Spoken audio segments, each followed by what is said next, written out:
Welcome to Cabral House Call. I'm Stephen Cabral, and I'm here today to answer your questions that you've submitted through stephencabral.com/Ask Cabral or anywhere through emailing us at support@stephencabral.com or on social media.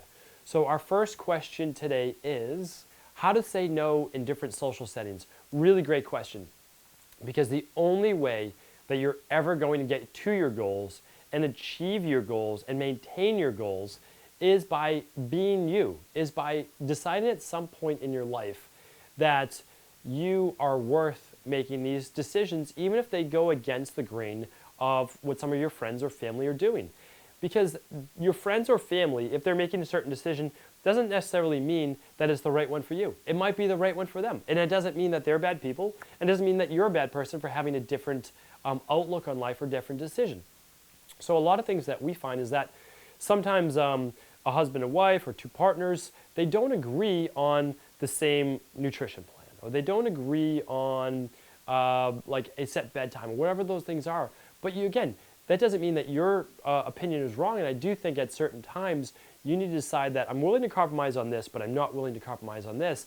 And the things that you shouldn't compromise on are the ones that are going to bring you closest to your goals. And it's also the decisions that are keeping you from achieving your goals.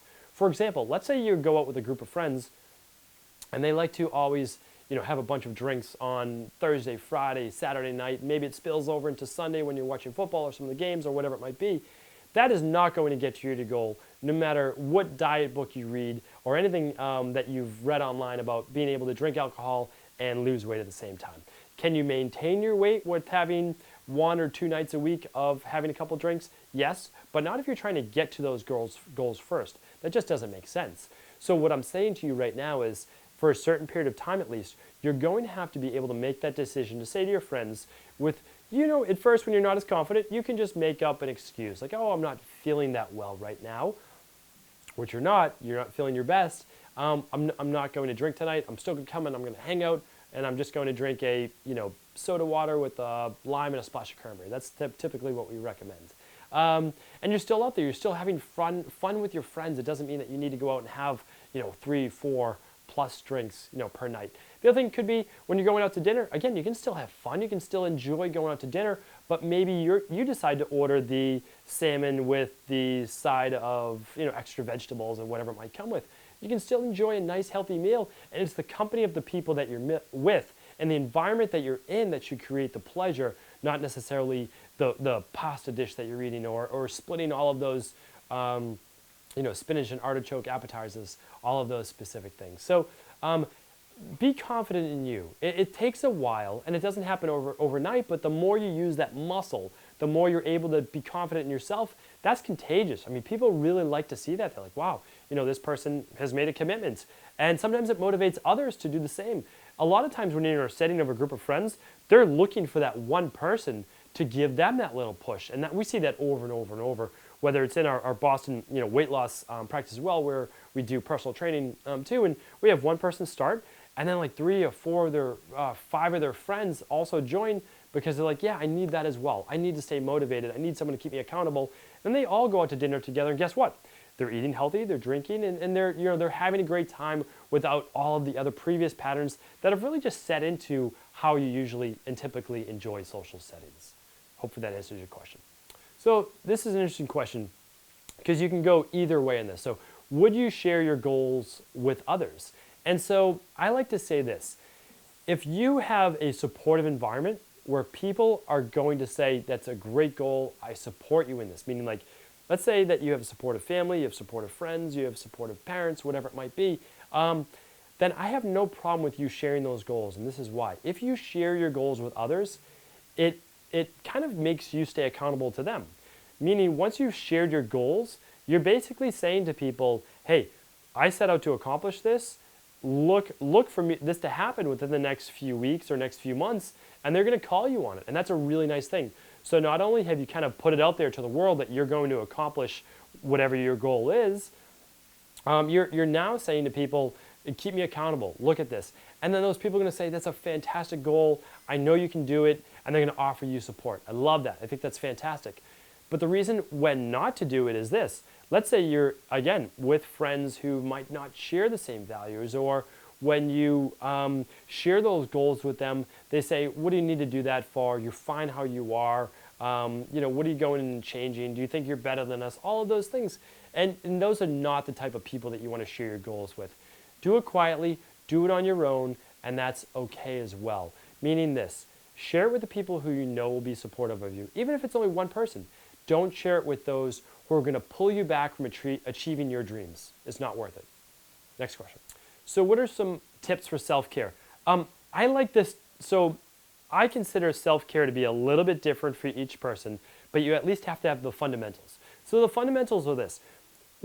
In my practice, people have to do a few things. One is they need to be eating in a good nutrition plan, which means you have to somewhat prioritize where you're going to be picking up lunch if you don't make it for yourself, and where you're having for dinner, and if you're making a smoothie in the morning, which is what I recommend. What are you using for good nutritional supplements?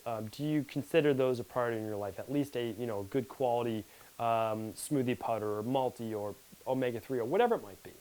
And then what are you doing on a daily basis for detoxification or something that's going to help you combat the 77,000 plus chemicals we're exposed to in the environment every single day and every single year. Things that most people don't even know about, but if you would have your blood tested right now, you would see that you have at least 200 different toxins in your blood, most likely right now. What are you doing on a daily basis? It can be as simple as dry brushing or taking Epsom salt baths or all sorts of different things. A sauna, those are all fantastic to do. And then you're looking at sleep. What are you doing right now for your sleep regimen? Do you kind of, let's say, like, oh, well, if I get 6 hours, it's fine. If I get 8 hours, that's fine too. What's your regimen for getting to bed on time and trying to wake up at the same time every day so that you're not a victim to being groggy every morning when you wake up and having to use that alarm clock and all those specific things. So I consider those and others part of the self-care regimen is making sure basically that you have a routine. Because again, if you're not setting yourself up as a priority, if you're not putting them in your calendar, if you're not making it part of a routine, it's not going to happen. Things only happen when you prioritize them and you put them in your schedule. That's it. So let's put them in your schedule. And then additional self-care items might be, what are the things that you enjoy doing? Some people love to walk, and that's a lot of their exercise. Some people love going for a spin class. They love doing yoga. They love going for a steam or a spa day or just massage or, like I said, a dry sauna. Those are all really, really nice, especially during the wintertime in a cold environment and climate. Going for a workout or going for a massage and then doing a sauna it's absolutely fantastic. It warms your body up, helps you detoxify during those cold times. A lot of people don't sweat also all winter, so that's another nice way to detoxify. So I would say is look at the items for self-care that you would love to be doing and just pick maybe one a week or create your exercise routine and then just say one extra a week, which might be one sauna a week or steam a week, one massage a month or every other week, and then go from there. So what I would say to you is prioritize just a couple things for self-care that you really need to make a priority. And if you haven't done the sleep portion and you haven't done the good nutrition portion, the exercise portion, those have to come first and then work for kind of the add-on benefits afterwards. Hopefully that made sense. If you have more additional questions that want to get more detailed on my self-care routines, different things I would recommend in there, please just let us know. I'm always happy to answer those. We'll be back real soon with another Cabral House Call.